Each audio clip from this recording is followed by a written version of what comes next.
Hello दोस्तों, जय हिंद, वंदे मातरम, जय श्री राम। दोस्तों आज हम बात करेंगे नरेंद्र मोदी जी की। नरेंद्र मोदी जी ने दोस्तों अब से थोड़ी देर पहले एक्स प्लेटफॉर्म पे 4 ट्वीट दागे हैं एक के बाद एक, जिसमें उन्होंने कांग्रेस की पोल खोल दी है। उनके जो वादे करते हैं कांग्रेस हर जगह पे, अपने हर जगह पे चुनाव जहां पे होते हैं वहां जा जाके हम आपके लिए ये करेंगे, ये आपके लिए वो करेंगे, सारी पोल पट्टी नरेंद्र मोदी जी ने आज एक्स प्लेटफॉर्म पे खोल दी है और देशवासियों को सचेत रहने को कहा है ऐसे फेक प्रोमिसेस कांग्रेस के उससे। अब दोस्तों हुआ यह है कि आज मल्लिकार्जुन खड़गे जो कि कांग्रेस के प्रेसिडेंट है, उन्होंने एक बयान दिया जहां पे वो कहे गए सुने गए हैं कि ये कह रहे थे कि भाई हमें अपनी गारंटी देने के पहले हमें 50 बार सचेत रहना चाहिए। आमदनी अठन्नी और खर्चा रुपया ये कहीं पे नहीं चलता। आज हम कोई भी वादा करने से पहले सोचे 50 बार, क्योंकि हमारा बजट कोई भी स्टेट का परमिट नहीं करता। जैसे ही मल्लिकार्जुन खड़गे का ये बयान आता है दोस्तों बाहर में मीडिया में, वैसे ही नरेंद्र मोदी जी ने शाम के वक्त 4 ट्विटर पे ट्वीट डाले, 4 एक्स प्लेटफॉर्म पे ट्वीट दाग दिए। और दोस्तों पहले मैं नरेंद्र मोदी जी का ट्वीट के बारे में आपसे बात करूं, उससे पहले आप एक बार मल्लिकार्जुन खड़गे क्या कह रहे हैं आप एक बार इसको सुन लीजिए। Kharge has cautioned Maharashtra Congress on guarantees. He says, don't give guarantees beyond the state budget. Mallikarjun Kharge, Congress president, also goes ahead and says, going beyond the state budget could lead to bankruptcy. So this is a big statement coming in from the Congress president, Mallikarjun Kharge, who is now saying that the Congress party should not be giving guarantees that are beyond the state budget. He goes ahead and says, going beyond the state budget could actually lead to bankruptcy. तो दोस्तों आपने सुना, जैसा कि नरेंद्र मोदी जी ने अपने tweet में कहा है कि ये जो कांग्रेस हर जगह जहां जहां चुनाव होते हैं वहां पहुंच जाती है और वहां पे जाके एक फेक प्रॉमिस करती है, हम आपके लिए ये कर देंगे, आपके लिए वो कर देंगे, आपके लिए चांद पे आपको जमीन दे देंगे। इतने वादे करती है कांग्रेस हर चुनाव में। सबसे पहले आप कांग्रेस से पूछिए कि आपकी जहां पे सरकार है आपने कितने वादे किए। आज इनके स्टेट के खसारे की हालत इतनी बुरी है कि ये बैड टू वर्स हो रही है, खराब से और खराब होए जा रही है। तो पहला ट्वीट नरेंद्र मोदी जी ने ये ट्वीट किया, आप देख लीजिए, जिसमें ये कह रहे हैं कि कांग्रेस अब रियलाइज कर रही है बहुत ठोकरें खाने के बाद में, क्योंकि ये लोग जहां जहां सरकार में है वहां पे अपने वादे पूरे नहीं कर पा रही है और अब जनता वहां की सवाल पूछ रही है कांग्रेस को, क्या हुआ था जो वादे आपने किए थे यहाँ पे चुनाव के पहले, अब तो आप चुनाव जीत गए, 2 साल हो गए कर्नाटका में, कहां गया आपका वादा, पूरे क्यों नहीं करते। अब लोग वहां के भड़क रहे हैं कांग्रेस पे। तब मल्लिकार्जुन खड़गे ने वार्न कर दिया कि भाई इतने भी मत करो क्योंकि परिस्थिति बहुत बिगड़ चुकी है। नरेंद्र मोदी जी ने कुछ आरोप लगाए हैं कांग्रेस पे कि जो एग्जिस्टिंग स्कीम्स थी स्टेट्स की वो भी अब बंद कर रहे हैं ये लोग, वो भी अब बंद कर रहे हैं ये लोग। तो ये हाल है दोस्तों। अब नरेंद्र मोदी जी की दूसरी ट्वीट देखिए, आरोपों की लड़ी लगा दी है नरेंद्र मोदी जी ने। नरेंद्र मोदी जी ने कैटेगरिकली ये कह दिया है कि भाई जो आप कर्नाटका में कांग्रेस अभी बिजी है इंट्रा पार्टी पॉलिटिक्स करने के लिए, वो फोकस ही नहीं कर रही है डेवलपमेंट, लोकल लोगों के लिए काम ही नहीं कर रही है, वो इंट्रा पार्टी पॉलिटिक्स कर रही है, कहां से लूटेंगे ये प्लान कर रही है। मैं नहीं कह रहा, नरेंद्र मोदी जी कह रहे हैं, ये देख लीजिए आप उनका ट्वीट। दोस्तों उन्होंने ये भी कहा है कि जो एग्जिस्टिंग स्कीम है, जो अभी स्कीम थी वहां पे चल रही थी ऑलरेडी, उसको रोल बैक किया जा रहा है, नई स्कीम लागू करने की तो दूर की बात है। ये कर्नाटका का हाल है। आपने हिमाचल प्रदेश में देख लीजिए, हिमाचल प्रदेश में गवर्नमेंट एम्प्लॉयज को सैलरी देने के लिए पैसे नहीं है, ये नरेंद्र मोदी जी कह रहे हैं और ये सच बात है, क्योंकि हमने अब से ठीक 3-4 महीने पहले जो उनके चीफ मिनिस्टर है हिमाचल प्रदेश के सुक्खू जी, तो सुक्खू जी ने खुद कहा था कि मैं खुद 2 महीने की सैलरी नहीं लूंगा।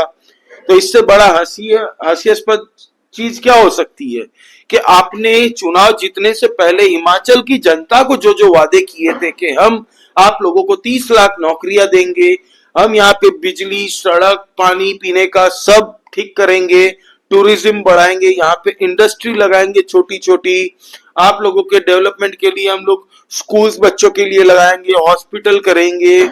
ये सब कहाँ गए वादे? हम आपके अकाउंट में इतने रुपये पहुंचाएंगे, खटाखट स्कीम जो दिखाई थी राहुल गांधी ने लोकसभा 2024 के वक्त में, चुनाव के वक्त में, खटाखट खटाखट खटाखट, जो उनके चमचे थे वो चमचे भी खटाखट की बहुत पीआर कर रहे थे, एडवर्टीजमेंट कर रहे थे। वो कहां गए भाई? लोग पूछ रहे हैं जहां पे पेंशन नहीं मिल रही हिमाचल प्रदेश में, गवर्नमेंट एम्प्लॉइज को सैलरी नहीं मिल रही है, ये नरेंद्र मोदी जी खुद बोल रहे हैं। तो आज ये हाल है।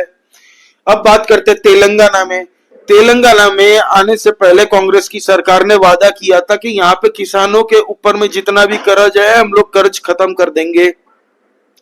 नरेंद्र मोदी जी ने कहा कि तेलंगाना में तो आपकी सरकार बहुत टाइम से है, अभी तक किसानों का वेव ऑफ क्यों नहीं किया जो ड्यूज थे उनके। तो नरेंद्र मोदी जी ने दोस्तों ये कहा कि आपने जो वेवर प्रॉमिस किया था तेलंगाना के किसानों को वो कहां पे है?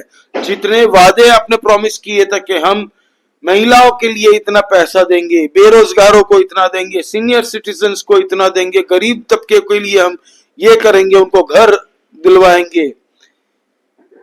हरियाणा में तो ऐसे ऐसे वादे किए थे, 100-100 गज के प्लॉट काट के रख दिए थे सोच के ये लोगों ने अपने दिमाग में कि हम 100-100 गज के प्लॉट देंगे।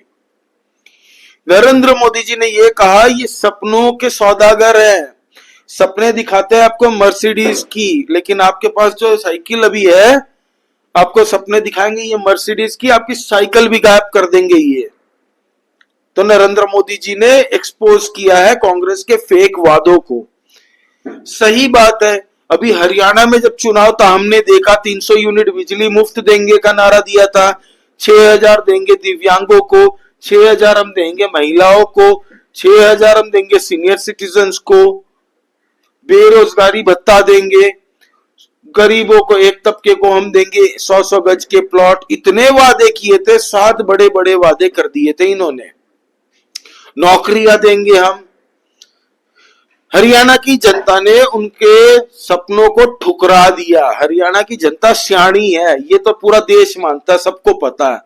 वो भाई देशभक्त है, जैसे भी है उनके बीच में वो गुस्सा हो सकते हैं बीजेपी से, लेकिन देशभक्त है। वो कांग्रेस के बहकावे में नहीं आए। ये नरेंद्र मोदी जी ने हरियाणा के बारे में भी लिखा है। और दोस्तों अब होने वाले हैं महाराष्ट्र में चुनाव। तो महाराष्ट्र में ये हुआ है कि उनके एक अरविंद सावंत जी है उद्धव ठाकरे की शिवसेना की पार्टी से, आज इतनी गंदी अभद्री भाषा यूज करके उन्होंने एकनाथ शिंदे जी की शिवसेना की एक मेंबर है साइना एनसी जी, वो पहले बीजेपी में थी तो अब एकनाथ शिंदे जी की शिवसेना में ही है वो। तो उनके बारे में इतनी अभद्र टिप्पणी की, उनके बारे में आज कह दिया कि महाराष्ट्र में इंपोर्टेड माल नहीं चलेगा, महाराष्ट्र में ओरिजिनल माल ही चलेगा। सोचिए ये क्यों कहा? क्योंकि पहले वो बीजेपी में थी, तो बीजेपी से बाद में वो एकनाथ शिंदे जी की टीम में वो आ गई। इसलिए जब उनसे पूछा गया एकनाथ अरविंद सावंत से, तो फिर भाई ने कहा कि यहाँ पे इंपोर्टेड माल नहीं चलता, यहाँ पे ओरिजिनल माल ही चलेगा। एक महिला के लिए ऐसी भाषा पॉलिटिक्स में आप करते हो। खैर उद्धव ठाकरे की शिवसेना की इसलिए तो जाना जाता है, काम धंधे अच्छे डेवलपमेंट के लिए अच्छे काम क्या किए हैं उद्धव ठाकरे ने जब से वो चीफ मिनिस्टर थे, बताइए। इनके टीम में 2 ही जन ऐसे बड़बोले, जो एक अरविंद सावंत जी है और दूसरा है संजय राउत। संजय राउत ने कंगना रनौत के लिए कैसी भाषा यूज की थी आप सबको याद हो तो, बाद में बताया था कि मैं तो बस नोटी मतलब था इसका। तो भाई सबसे बड़ा नोटी तो तू है संजय राउत जी, सबसे बड़ा तो वही है आज की डेट में। भाई ये बंदा is the only sole reason Uddhav Thackeray की शिवसेना का जो हाल हुआ है ना आज मुंबई में, जो इज्जत है ना थोड़ी बहुत बची, वो थोड़ी बहुत तक पहुंचाने वाला यही बंदा है। तो अब जो अरविंद सावंत ने जो ये भाषा यूज की है ना साइना एनसी के लिए, इसका जवाब साइना एनसी ने भी दिया है। पहले आप ये वाणी सुनिए इनकी।